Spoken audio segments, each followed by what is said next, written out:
I want you to mentally transport yourself back to 1798 for a moment. Okay, setting the scene. Yeah, so you're walking through London, and the Industrial Revolution is it's shifting into high gear. Right, the steam engines, the Yeah, factories. exactly. The air is thick with coal smoke, the streets are crowded, and everything just feels, faster, louder. More chaotic than it's ever been. Yeah, and it's this time of incredible progress, right? But amidst all this new machinery and bustling commerce, there is this underlying current of anxiety. The feeling that maybe the wheels are about to come off the whole thing. Exactly, and that is the perfect setting for a panic. Well, you have a society that is transforming practically overnight, and nobody really knows where it's heading. And into this totally uncertain atmosphere steps Thomas Malthus. The man who basically looked at the party and decided to turn off the music. Essentially, yes. Mhm. I mean, he was an Anglican minister who publishes this essay that just lands like a bombshell. While everyone else is, celebrating human progress in the future, Malthus basically stands up and says, don't get too comfortable. Right, because mathematically speaking, we are marching toward inevitable starvation. It is such a dark pivot. And today on the deep dive, we are looking at that specific piece of work Malthusian theory, the global race between population and resources. It's a heavy topic. It is. We've got a whole stack of historical analysis, some economic theory, and a bunch of modern critiques to get through. But this isn't just history, is it? No, not at all. And I think that's the real mission for this deep dive. We want to understand the fundamental tension that Malthus identified. That race between human growth and the planet's ability to actually provide for us. Exactly. He might have been writing by candlelight with a quill pen, but if you open a newspaper today and read about water scarcity or, carbon footprints, You're basically reading a footnote to Malthus. you really are. It's the exact same debate. So let's get into the man's head. Who was Thomas Malthus? Because I always picture him as just the ultimate pessimist, like the guy at the dinner party telling everyone the wine is going to run out in 20 minutes. Right. It's very easy to caricature him as this massive scold. But we do have to be fair to his observations. He wasn't just being grumpy for the sake of it. He was looking at actual data. He was. He was watching a demographic explosion that was totally unprecedented in human history up to that point. The sources we're looking at refer to this as stage 2 of the demographic transition model. So let's break that down for the listener, because I think understanding the mechanics here is key to understanding why he panicked so hard. Okay, so for most of human history, population growth was practically flat. Right. You had really high birth rates, sure, but they were canceled out by really high death rates. It was a brutal balance. A very brutal balance. But in late 18th century England, that balance broke. And it broke because people stopped dying. Right. It wasn't that they suddenly started having, triplets every time. Exactly. And that is a crucial distinction in the source material. The birth rate stayed high because culturally, people were used to having large families. Because tragically, you just expected to lose several children before they reached adulthood. Yes. But suddenly, thanks to better sanitation, the disappearance of the bubonic plague, and some early medical wins, those children stopped dying. And the sources mention Edward Jenner specifically right here. Yes, the smallpox vaccine, that was a massive game changer. Because suddenly you remove this massive mortality check on the population. Right, so you had this severe cultural lag. Parents are still operating on the logic of, let's have 8 kids so 4 of them survive. But now, thanks to Jenner and slightly better food distribution, all 8 are surviving. And then those 8 grow up. And they have 8 kids of their own. Precisely. That is the explosion Malthus was watching. Yeah. He looked at this and realized that without the Grim Reaper doing his grim work, the numbers were just going to spiral completely out of control. Which brings us to the math. And I appreciate that we aren't doing, a basic arithmetic lesson here. Our listeners know what exponential growth is. Sure. But Malthus saw this as a strict law of nature, didn't he? Almost like gravity. He absolutely did. He built his entire argument on 2 basic postulates. 1, food is necessary for existence. Hard to argue with that. Very hard. And 2, the passion between the sexes is constant. Passion is constant. That is a very polite 18th century way of saying humans are biologically wired to reproduce, and they aren't going to just stop because the pantry's getting low. That was exactly his fear. He argued that population, when it's left unchecked, increases in a geometric ratio. It's compound interest. Right, it goes 2, 4, 8, 16, 32. it doubles and doubles again. But the food, Food production is arithmetic. It's linear. It goes 1, 2, 3, 4, 5. because you can clear a new field or maybe get a slightly better yield, but you are just adding to the supply. You're adding, you're not multiplying. So you have one curve shooting straight up like a hockey stick. The population curve. Right. And another curve just gently sloping upward, the food curve. And the exact moment those two lines cross, that is the terrifying part. The Malthusian catastrophe. Yes, that is the point of correction.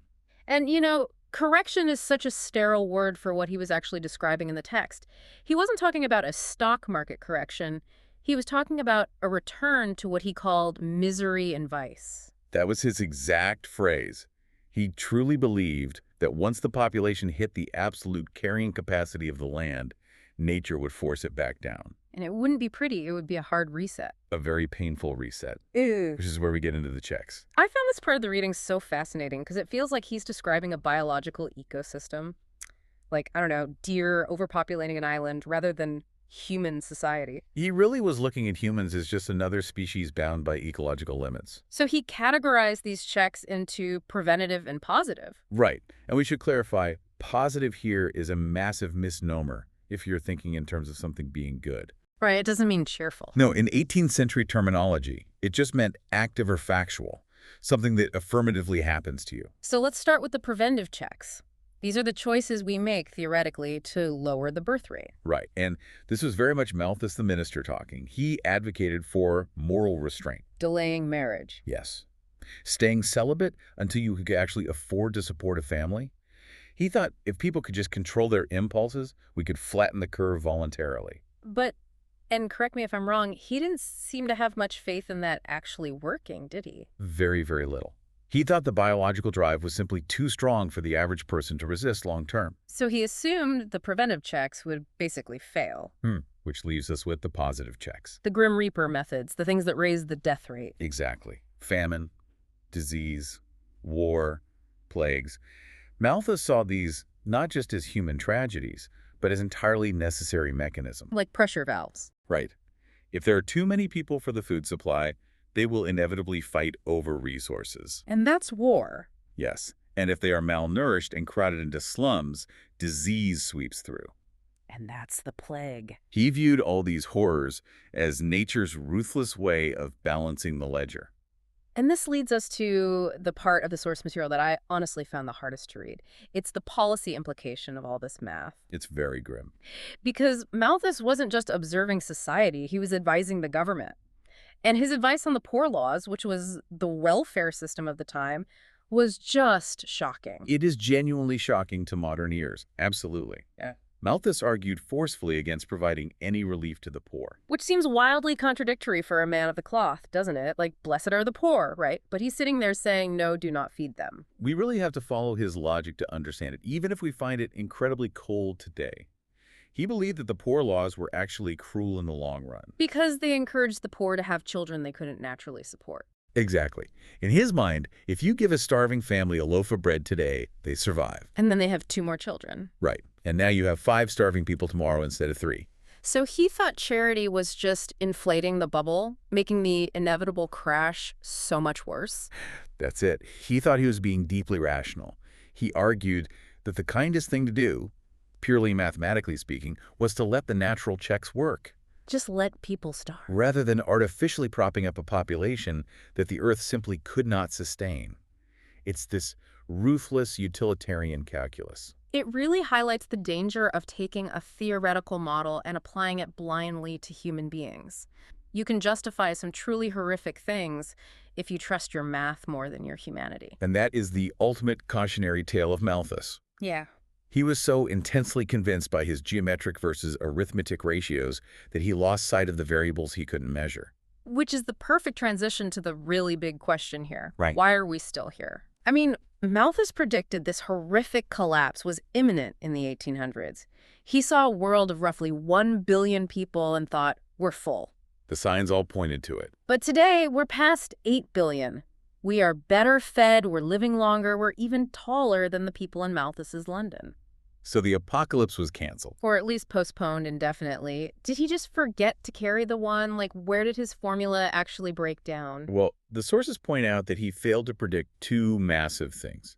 First, he totally underestimated the elasticity of the food supply. Okay, elasticity, meaning how much it could stretch. Right. He thought a farm was a static thing.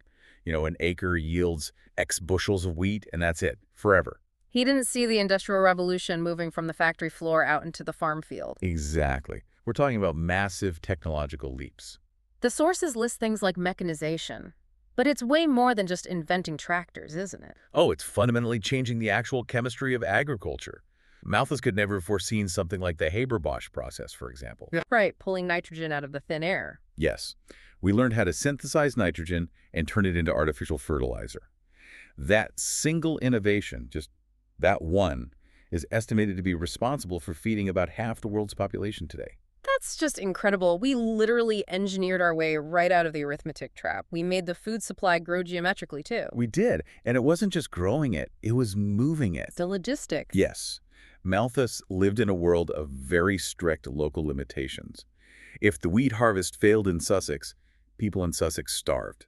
Period. Because you couldn't get food there fast enough. Right. He couldn't imagine global supply chains. He couldn't imagine refrigeration or massive container ships crossing oceans in days. Today, if there's a drought in one hemisphere, we just move grain from the other hemisphere. We've totally globalized the carrying capacity. So that's the innovation factor he missed.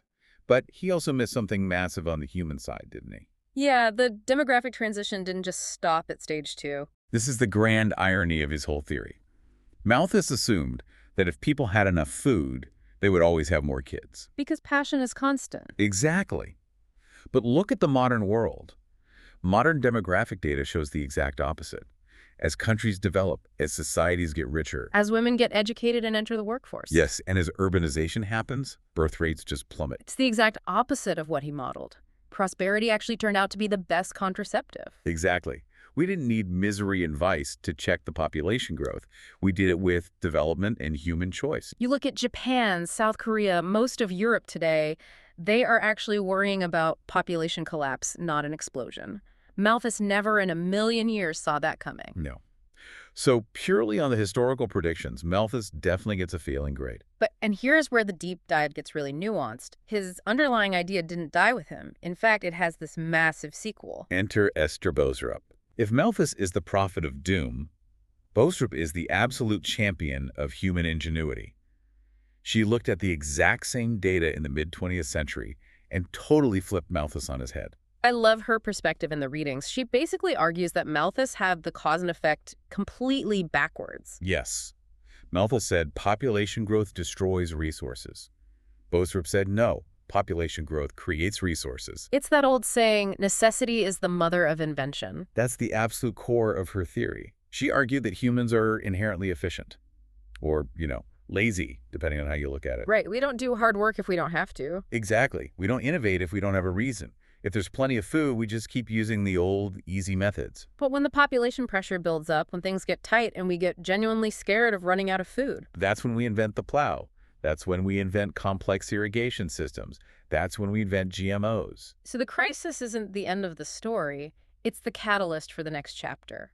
The Malthusian trap is really just a step on a ladder. We hit a limit, we panic, we invent a solution, and we level up. It's a very seductive, highly optimistic view of humanity. And looking at the last 200 years, you really have to say the scoreboard favors Boserup.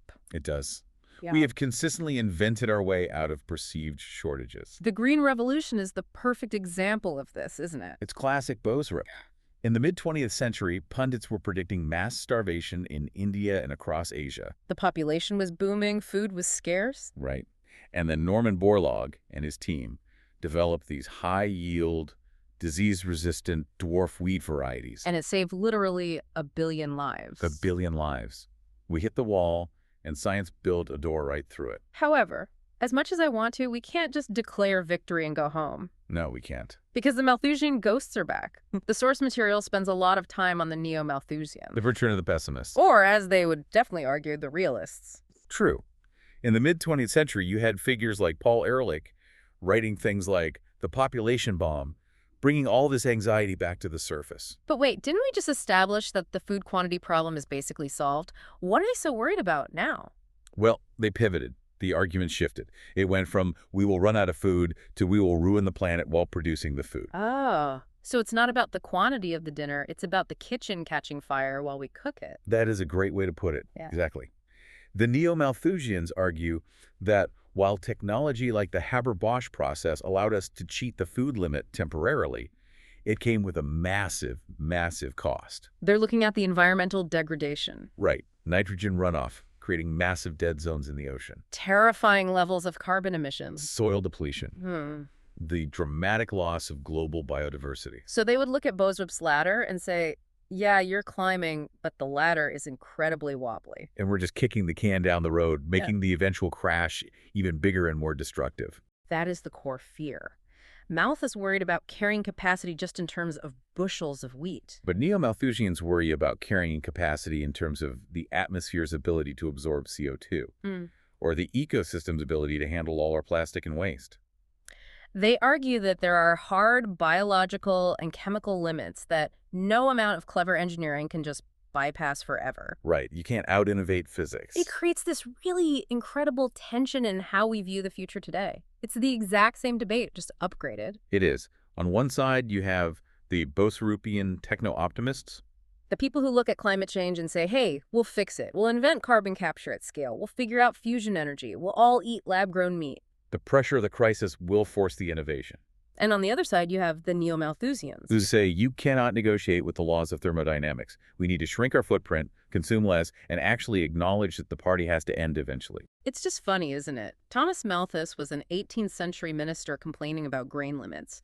But this is the central debate of the 21st century. It really is the lens through which we view everything now. Every single time you hear a politician talk about degrowth or environmental sustainability, they are channeling Malthus. And every time you hear a tech CEO talk about a future of pure abundance or building colonies on Mars, they are channeling Esther Boesrup. We are still entirely trapped in that exact same argument.